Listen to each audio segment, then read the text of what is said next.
To my freshman self, I want to ask you very, very kindly to not let yourself get consumed by chronology and by order. Now, you're probably wondering what I mean by this, and I'm sure you're probably sitting at a desk, probably thinking about, did you get that internship, or did you get a good grade in that class? How is this going to work out in 2 months? What's it going to look like in a year from now? I want you to step back and I want you to let go of all of that. Because in my time here at Cornell, I think the biggest thing that I realized, or the most important thing I've really taken away from both my friends, my relationships, my classes, my professors in this institution, is the importance of making yourself vulnerable. And I think in so many ways, people think of vulnerability in terms of relationships with people, be it their friends or their loved ones. And I think it's very important to make yourself vulnerable in those spaces. But it's deeply, deeply important to let yourself be vulnerable to your areas of study and to your passions, to make yourself vulnerable to the ideas that you really want to engage with. I came in as a pre-law major. I wanted to go to law school. I had an idea in my head of what I wanted to be and what I wanted to get out of this place, and I found myself putting everything in its little box, just as I'm sure a lot of you do, whether it be a to-do list, an infinitely nice calendar, or a set of Google Docs. You probably have some sort of 5 to 10 year plan.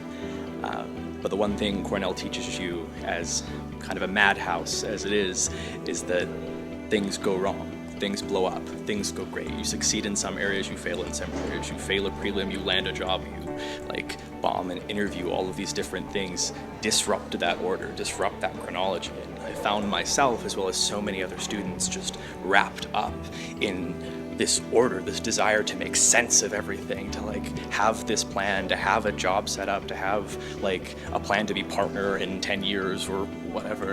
And I think so much of that time is wasted. I think that obsession over order, over trying to create a chronology for your life, I think really stops you from being vulnerable to the ideas around you, to really just engaging and enjoying with the space that you have, being around some of the most intelligent, smart, engaging, fantastically interesting people, as well as professors and classes. You need to step back. Then to try to constantly make sense of it. They're gonna, your passions are gonna change. I remember for me, I was an art history major that wanted to engage with information science, looking at the visual culture of mobile communication technologies and how that affects the way we identify with each other, how we communicate, and how we construct our own sense of self. Because when you let go of what an interviewer wants to hear or what a law school admissions committee wants to hear and just do what you want to engage with, you're ultimately going to create a better version of yourself, a more interesting version of yourself, and a more fuller, real, true you that you can then pitch to grad school or as a job. That's the ultimate really kind of takeaway that you need to take away from this institution, is that if you do you, you're going to do well. This is a crazy place with crazy people and things going on at millions of miles per hour in every different directions, and you just kind of have to let go and become a part of it.